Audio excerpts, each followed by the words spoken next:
What, this thing doesn't selfie? Oh, that's crazy. Well, whatever. I'ma just tell you that for the longest 2 decades at least, people have been very politically correctly and not politely just insulting the hell out of each other, talking about judgment and days and trying to figure out how not to be afraid when that fear is something that you're going to have to live with because you're always going to go through some kind of transformation while you're waiting for Jesus.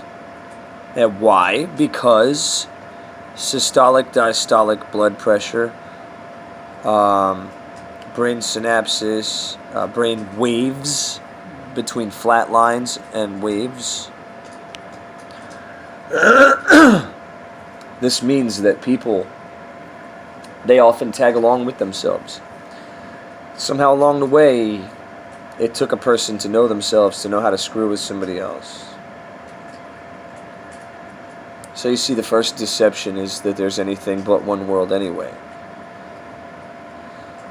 If you're trying to call it out to bring it back, I don't blame you, but I wouldn't even worry about it. Just run for your life.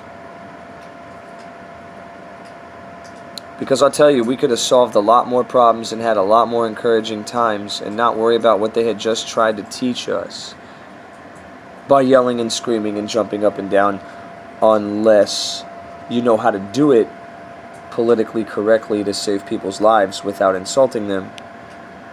Otherwise, if that's the whole point, is to insult someone because they really fucking pissed you off, you're just going to have to find that within yourself where you're extremely pissed off, or find that when you live at peace, it is a tragedy that the times that you could have performed you didn't, for example. But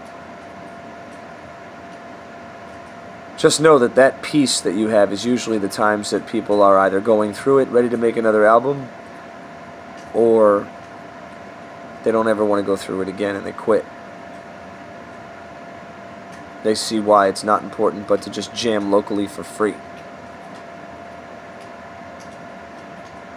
Or at cost, little money.